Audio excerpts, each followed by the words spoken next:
Hello जी, कैसे हैं आप सब। तो स्टार्ट करते हैं आज का नया व्लॉग। तो आज है पहला नवरात्रा, तो मैं हो रही थी तैयार। तो मैंने यहाँ पे परांदा वगैरह लगा लिया था, चूड़ियाँ वगैरह पहन ली थी। आपने देखा होगा मैं ज़्यादातर चूड़ियाँ नहीं पहनती हूँ, तो आज मैंने चूड़ियाँ पहनी हुई थी और परांदा भी लगा लिया था। और इसके बाद जब मैंने परांदा पूरा बांध दिया था, अपने यहाँ पे रबड़ से बांधती हूँ इसको नीचे से। आप कैसे बांधते हैं, मैं रबड़ से बांधती हूँ नीचे से। और इसके बाद मैंने डाला यहाँ पे मंगलसूत्र और उसके बाद डाला अपना चाक। ये जो चाक होता है ना, मैं शादी के टाइम दिया होता है, इसको माँ सिर पे लगाते हैं इस तरह से। आपके यहाँ भी लगाते हैं ऐसा कि नहीं लगाते हैं, प्लीज़ बताना। और ये है मेरी चुन्नी, और जो नीचे से घाघरी है वो दी होती है। इसी के साथ हम अपना जो पात्र वगैरह तो उसको डालते हैं, पूजा पाठ करते हैं। तो यहाँ पे मेरी पूजा की थाली भी हो गई थी तैयार। तो अब यहाँ पे मैं पूजा कर रही थी, बाहर आंगन में लेकर डालते हैं, हम पूजा करते हैं। आपके यहाँ भी ऐसे ही होता है कि जब भी नवरात्रि होते हैं, यहाँ भी कोई तीज त्यौहार होता है, तो आप भी ऐसे करते हैं कि किसी और तरह से पूजा करते हैं? आप प्लीज़ कमेंट में बताना। और देखो अब मैं यहाँ पे छोटा सा फ्लावर बना रही थी, इस जो लाल रंग की होता है उससे। और इसके बाद मैं एक-एक करके यहाँ पे जब मैंने अपने पूजा की थाली में फूल, धूप, कुमकुम और चावल वगैरह रखे हुए थे, उनको एक-एक करके यहाँ पे इस चौकी पे चढ़ा रही थी। और यहाँ पे साथ में लोटे में भी डाल रही थी। और लोटे से जो मैंने धूप डाली हुई थी, उस धूप से मैं यहाँ पे पानी वगैरह को चढ़ा रही थी। और फ्लावर को यहाँ पे आँगन में सजाया भी था थोड़ा बहुत, जिनकी थोड़े फ्लावर लगे थे, ज़्यादा फ्लावर नहीं लगे हुए थे, उनको चढ़ाया मैंने यहाँ पे। और फिर माता रानी से बहुत सारी प्रेयर की कि माता रानी सबको स्वस्थ रखना, खुश रखना और बहुत सारा लंबी उम्र प्रदान करना माता रानी, और सब में अपनी कृपा दृष्टि ऐसे बनाए रखना।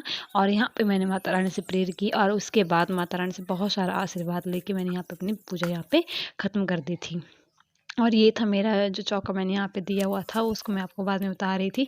और यहाँ पे इसके बाद मैं जा रही थी अब अपने घर के अंदर। पूजा के बाद हम जाते हैं घर के अंदर, अपने जो जितने भी दरवाजे होते हैं उनकी जो दहलीज होती है वहाँ पे डालते हैं हम पात्री। इस तरह से पात्री डालते हैं दोनों साइडों में।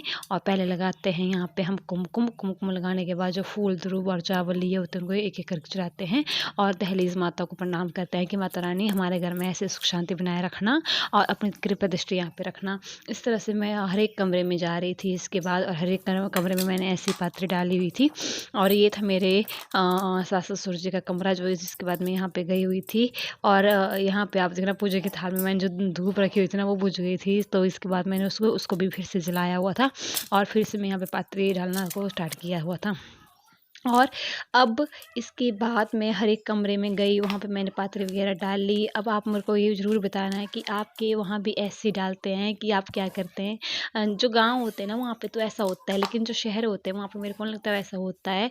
हमारे गाँव में जो मेरा मायका है, ससुराल है, जितने भी हमारे पास हमारे यहाँ पे मतलब गाँव है जिनको मैं जानती हूँ, हमारे यहाँ पे ऐसे डालते हैं। मतलब तरीका सबका अलग अलग होता है, लेकिन ऐसा करते हैं, पूजा करते हैं। और हर एक साजा जो भी होता है, तीज त्योहार होता है, उसमें डालते हैं। उसके बाद से उस लास्ट में जाते हैं हम रसोई में। रसोई में जो हमारा चूल्हा होता है जिसमें हमने खाना वगैरह बनाया होता है, उसकी पूजा पाठ करते हैं। और वहाँ पे जो धूप लाई होती है उसको रखते हैं और माता रानी को प्रणाम करते हैं। और तो मेरे वीडियो को लाइक करें, शेयर करें और प्लीज़ सब्सक्राइब करें। Thank you.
तो यहाँ पे ये है मेरे इनकी अलमारी का लास्ट लुक। और इसके बाद मैं कर रही थी यहाँ पे जल्दी से साफ़ सफाई, के बाद सारा कचरा पड़ गया था। और ये है मेरा लास्ट में कमरा साफ़ सुफ करके ऐसा लग रहा था। और प्लीज़ आप इसको वीडियो को लाइक करना, शेयर करना और कमेंट करके ज़रूर बताना कि आपको वीडियो कैसी लगी।